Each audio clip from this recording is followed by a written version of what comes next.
9:45 desde Éxitos 89.7. Recuerden que estas conversaciones, estas entrevistas, tenemos también un espacio en streaming para que usted las escuche y también las pueden ver en nuestro canal de YouTube Mundo UR Regiones. Hoy tenemos invitada a la doctora Mariela Sánchez, psiquiatra, porque estamos en esta onda, como siempre, de informarles qué es lo mejor para su salud. Específicamente hoy estaremos hablando de salud mental. Buenos días, doctora. ¿Qué es la salud mental? Buenos días, Goya. Gracias por tu invitación. Ok, la salud mental es aquel estado de bienestar físico y emocional que le permite al individuo funcionar de una manera adecuada, relacionarse, trabajar de manera efectiva, de manera adaptativa a su medio, a su entorno, a su ámbito familiar, laboral, personal, de una manera satisfactoria. Es decir, que no es solamente la ausencia de enfermedad mental, sino que va mucho más allá. Hay mucho miedo, temor a visitar a un especialista en cuanto a salud mental. Estamos hablando de la psiquiatría. ¿Por qué debo yo visitar o hacer terapia? ¿Por qué visitar un psiquiatra? Cuando hablamos que llegamos a esta etapa alrededor de los 50, mucho más, personas que piensan que no se debe visitar porque solamente es un insomnio. Entonces siempre se recurren al doctor Google o a la idea de un amigo que eso es normal. Bueno, no, eso fue un apagón, eso fue algo que comiste. Entonces van dejando y te das cuenta que su conducta, esa persona se da cuenta que su conducta cambia al no dormir bien. Solamente ese detalle parece elemental. Sí, fíjate que qué importante es lo que tú me acabas de comentar. Pasa que estamos luchando desde hace mucho tiempo con el estigma de lo que es el psiquiatra y la psiquiatría. Erróneamente se tiende a pensar que al psiquiatra solamente acude aquel que está gravemente enfermo, por ejemplo, con una psicosis, una esquizofrenia, algo así, y nada más lejos de la realidad. El grueso de nuestros pacientes son personas normales como uno, que tienen problemas, que están ansiosas, que están tristes, que no saben manejar bien el estrés. Y una de las cosas de los síntomas que más frecuentemente se presenta es el insomnio. Y el insomnio no es cualquier cosa, fíjate, el insomnio es un síntoma como la fiebre, siempre es causado por algo más. Entonces, decir insomnio es buscar la etiología del problema, porque el insomnio de Pedro no es igual al insomnio de Juan. ¿Por qué? Porque pueden ser causados por enfermedades diferentes, porque existen diferentes patologías que producen insomnio, pero no todas son tratadas de la misma manera. Entonces hay que ahondar en la salud mental, en el examen mental de cada paciente e individualizar la etiología de su insomnio. El insomnio es tan importante porque, mira, el dormir es fundamental para la recuperación física y mental del ser humano. Cuando tú duermes y tu sueño es reparador, tu cerebro se repara, tu memoria se restablece. Está comprobadísimo. Está comprobado, el cuerpo físico mejora. De hecho, hay patologías físicas que está comprobado que tienen mucho que ver con el insomnio. Por ejemplo, últimamente se ha demostrado que el insomnio puede estar involucrado en el origen de enfermedades cardiovasculares, de enfermedades metabólicas, de enfermedades crónicas, la misma diabetes, ¿ok? Y empiezan con el insomnio, que es como quien dice el síntoma de alerta, de alarma, como que mira, aquí hay algo que está pasando, vamos a ver qué es. Entonces, allí es donde la persona debe acudir al psiquiatra, porque el especialista en sueño es el psiquiatra, ¿ok? No es el gastroenterólogo, no es el cardiólogo, no es el neurólogo, es el psiquiatra. Y debe acudir porque es importantísimo tener una buena calidad de sueño. Doctora, ¿en qué momento decidió irse por la psiquiatría? Bueno, a mí siempre me gustó mucho, me intrigaba mucho cómo funcionaba la mente humana. Desde que yo estudiaba medicina, me llamaba mucho la atención por qué la gente alucina, porque hay personas, por ejemplo, que pasan por un problema y salen ilesas y hay otras que salen traumadas. ¿Cuál es la diferencia? Entonces me llamó mucho la atención estudiar la mente humana y de verdad que me he conseguido que la psiquiatría es un mundo de cosas maravillosas y que se puede ayudar muchísimo a mejorar la calidad de vida del ser humano. Sí, las conductas son tan diferentes dependiendo de las etapas. Hablando de esta etapa de más o menos 50, muchas damas están preocupadas precisamente, bueno, esa era una de las preguntas que me hicieron cuando dijimos que le íbamos a invitar sobre el insomnio alrededor de la perimenopausia o la menopausia y de cómo se deteriora su vida o cómo qué mal genio pueden tener al otro día, que entonces todo se lo achacan a un problema hormonal. También otra de las preguntas o de las preguntas que querían que le hiciera era esta situación, estoy triste, no quiero llegar a ser depresiva. ¿Qué puede angustiar a una persona que puede llegar a deprimirse?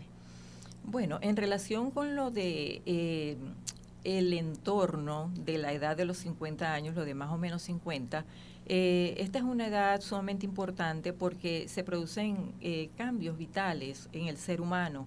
Esta es la edad en donde comienzan, por ejemplo, cambios como el nido vacío, los hijos se van de la casa, la jubilación, puede haber el divorcio, la pérdida de los padres. Y ahora, por ejemplo, lo de la migración. La migración, hay muchísima gente sola, ¿ok? Todas estas circunstancias, la menopausia, la andropausia, enfermedades crónicas ya propias de esta edad, que pueden condicionar y actuar como un detonante para que la persona que está alrededor de esta edad pueda desarrollar luego una enfermedad mental como la depresión. ¿Cuál es la diferencia entre, por ejemplo, estar triste y estar deprimido? Sí, ¿cuál es? Okay. La tristeza la podemos tener todos porque la tristeza es una emoción normal del ser humano.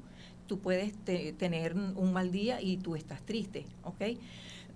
Pero si esta tristeza persiste y está presente la mayor parte del día, todos los días, por 2 semanas, por lo menos por 2 semanas, entonces ya ahí estamos hablando de depresión. Y además se acompaña de otros síntomas como por ejemplo la pérdida de la capacidad de sentir placer por actividades que antes te resultaban placenteras, la posibilidad de empezar a presentar insomnio o hipersomnia, aumento. ¿Qué es la diferencia entre insomnio e hipersomnia? El insomnio es cuando tú dejas de dormir, cuando el paciente deja de dormir, ya sea que le cuesta mucho quedarse dormido, ya sea que se despierta muy temprano y no puede volver a conciliar el sueño, o que se despierta muchas veces durante la noche. Y esos insomnios son diferentes y se tratan de manera diferente. La hipersomnia es todo lo contrario, es cuando la persona duerme demasiado y quiere pasar noche y día durmiendo todo el tiempo. Entonces, que nuestras madres decían que éramos flojas. Exactamente, exactamente. Fíjate, ese es un caso entonces que lo estudia la psiquiatría. Sí, lo estudia la psiquiatría y forma parte de una enfermedad como la depresión. Porque, ¿sabes? Wow. Mucha gente subestima la depresión como enfermedad. La depresión es una enfermedad como cualquier otra, como decir tienes hipertensión, tienes diabetes, porque depende de cambios neuroquímicos a nivel de tu cerebro. Neurotransmisores como la dopamina, la noradrenalina están alterados y una serie de cosas más que ocurren a nivel del sistema nervioso como un proceso inflamatorio a nivel cerebral que conllevan a la producción de esta enfermedad que es la depresión, y como enfermedad debe ser tratada farmacológicamente, y además del tratamiento farmacológico pues hay otra serie de alternativas como la psicoterapia que se le ofrecen al paciente para ir lidiando con este padecimiento y en algún momento pues sanar la depresión, porque sí es posible sanarla. Hay otros países donde hablan abiertamente sobre las terapias, sobre visitar a su psiquiatra. Por ejemplo, uno ve series de televisión o conversa con una persona del sur, del cono sur de América, y hablan libremente sobre su terapia y lo importante que es, como también la costumbre en América del Norte, que visitan su psiquiatra como visitar a su manicurista, porque le hace bien. Lo ayuda a resolver algunos inconvenientes que son diversos, pueden ser todos. Habla usted de diversas situaciones, conductas que pueden llevarnos a la tristeza y de eso, si no se trata, a la depresión. Pero muchas personas piensan que no quisieran tomar medicamentos.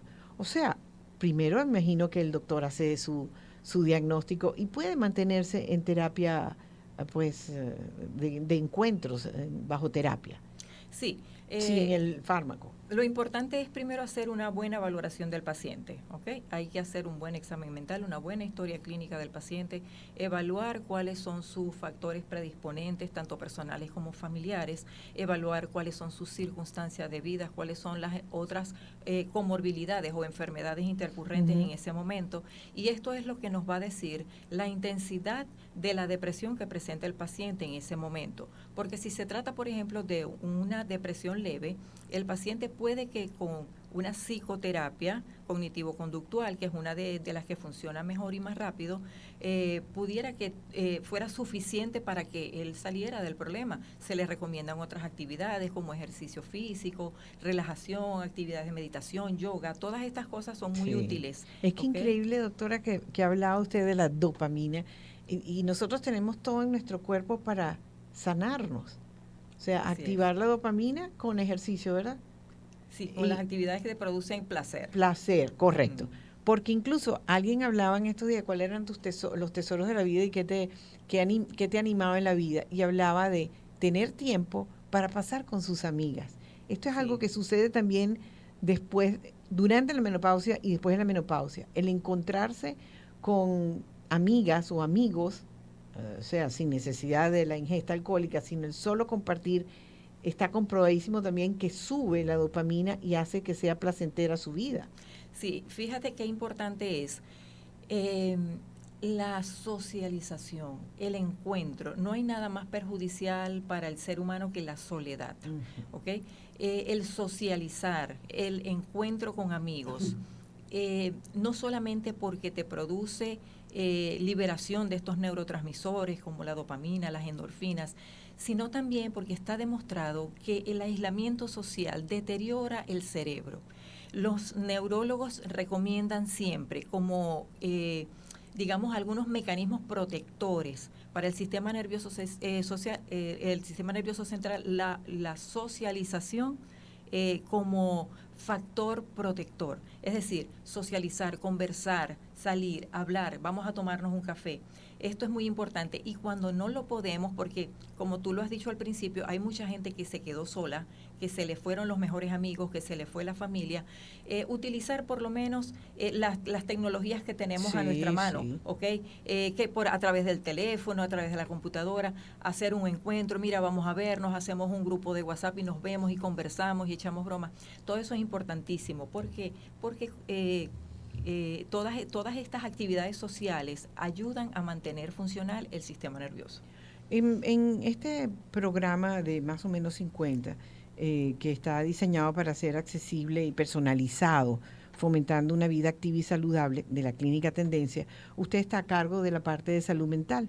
Así es, yo estoy a cargo de la parte de salud mental y nuestro propósito al crear este programa es conformar un equipo multidisciplinario formado por especialistas con una cierta trayectoria y experiencia para ofrecerle al paciente una evaluación integral de su salud, no solamente de su salud física, sino también de su salud mental.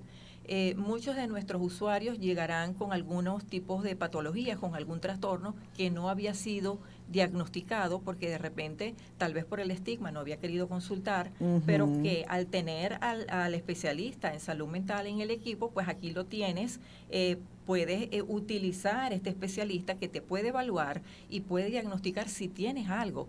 Y si el paciente está sano mentalmente, cosa que en estos tiempos es complicadísimo porque siempre hay algo por ahí que nos está afectando. Es como un oro en polvo. Exactamente. Es oro en polvo. Es oro en polvo. Pero en caso de que el paciente esté mentalmente sano, pues entonces le damos ciertas recomendaciones como para prevenir que en un futuro pueda desarrollar algún trastorno que dando ciertas medidas de prevención pudiera ser que no se presente. Claro. Siempre no hay que esperar esas banderas, como dicen, esas red flags o esos síntomas, es importante que lo puedan ver. Pueden conseguir a la doctora Mariela Sánchez formando parte de este equipo para tomar el control de tu salud.